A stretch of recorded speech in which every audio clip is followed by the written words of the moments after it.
ಇವತ್ತು ಪ್ರಜಾಪ್ರಭುತ್ವದ ವ್ಯವಸ್ಥೆಯಲ್ಲಿ ಬದುಕ್ತಾ ಇದ್ದೀವ ಅಥವಾ ಎಲ್ಲಿ ಬದುಕ್ತಾ ಇದ್ದೀವ ಅಂತಕ್ಕಂಥದ್ದು ನಮ್ಮನ್ನ ಕಾಡ್ತಾ ಇದೆ. 2020ರಲ್ಲಿ ತಳವಾರು ಮತ್ತು ಪರಿವಾರು SD ಪಂಗಡದಲ್ಲಿ ಸೇರ್ಪಡೆ ಆಗಿದೆ. ಅದ್ರ ನಂತರ ನಾವೆಲ್ಲರೂ ಸರ್ಟಿಫಿಕೇಟ್ ತಗೊಳ್ತಾ ಇದ್ರು. ಕರ್ನಾಟಕ ರಾಜ್ಯದ ಎಲ್ಲಾ ಜಿಲ್ಲೆಯಲ್ಲಿ ಚಾಲು ಇದೆ. ಆದ್ರೆ ಕಲಬುರಗಿ ಜಿಲ್ಲೆಯಲ್ಲಿ ಒಂದೇ ಕಡೆಗೆ ಅತಿ ಹೆಚ್ಚು ಬಂದಿರೋದು. ಬಂದು ಪೂರ್ತಿ 9 ರಿಂದ 10 ತಿಂಗಳಾಗಿದೆ. ಯಾಕೆ ಬಂದಾಗಿದೆ ಅನ್ನೋದ್ರ ಬಗ್ಗೆ ನೀವು ಯೋಚನೆ ಮಾಡಬೇಕು. ಇದಕ್ಕೆ ಯಾರು ಕಾರಣರಲ್ಲ, ಪ್ರಿಯಾಂಕಾ ಖರ್ಗೆ ಅವರೇ ಕಾರಣ.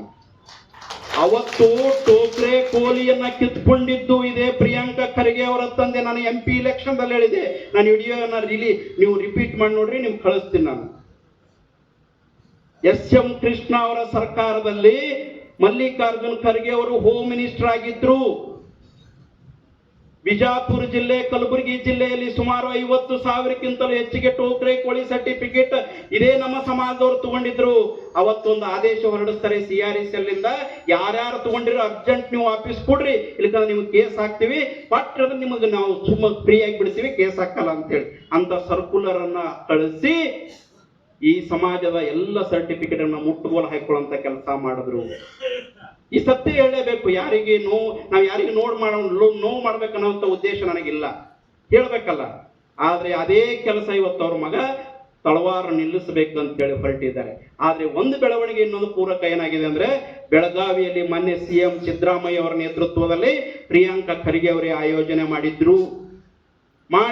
ಈ ತಳವಾರಿಗೆ ನಾವು ಕ್ಲಿಯರ್ ಮಾಡ್ತೀವಿ ಅಂತಕ್ಕಂಥ ಮಾತನ್ನ ನಮ್ಮ ಸೋದರ ಸಮಾಜ ತಳವಾರಿಗೆ ಏನ್ ತೊಂದರೆ ಆಗಿದೆಲ್ಲ ಅದು ಕ್ಲಿಯರ್ ಮಾಡ್ತೀವಿ ಅಂತ ಹೇಳಿ ಒಂದು ಡಿಸಿಷನ್ ಅನ್ನ ಅವತ್ತಿನ ಸಭೆಯಲ್ಲಿ ತೆಗೆದುಕೊಂಡಿದ್ದಾರೆ. ಆದ್ರೆ ಸುತ್ತೋಲೆ ಇಲ್ಲಿ ತನಕ ಬರಬೇಕಾಗಿತ್ತು, ಯಾಕೆ ವಿಳಂಬ ಆಗ್ತಾ ಇದೆ ಅನ್ನೋದ್ರ ಬಗ್ಗೆ ನಮ್ಗೆ ಇನ್ನೂ ಕನ್ಫ್ಯೂಷನ್ ಇದೆ.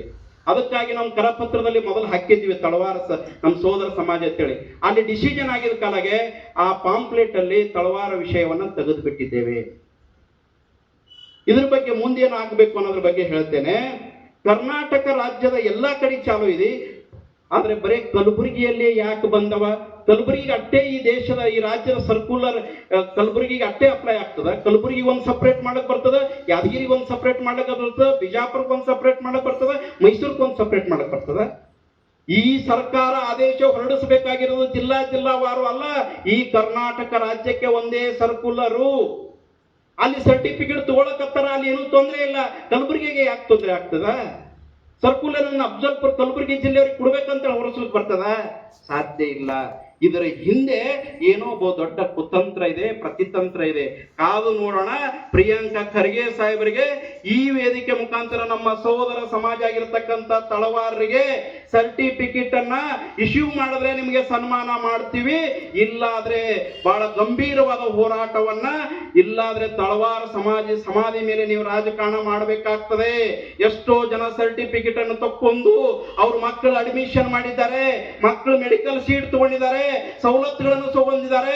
ಅವರಿಗೆ ತೊಂದರೆ ಕೊಡಬೇಡಿ, ಕೊಟ್ರೆ ನಾವು ಸುಮ್ಮನೆ ಕೂತ್ಕೊಳ್ಳಲ್ಲ, ಯಾವ ಮಟ್ಟಕ್ಕಾದ್ರೂ ಹೋರಾಟವನ್ನ ಮಾಡ್ತೇವೆ ಅಂತಕ್ಕಂಥ ಮಾತನ್ನು ಹೇಳ್ತೇವೆ.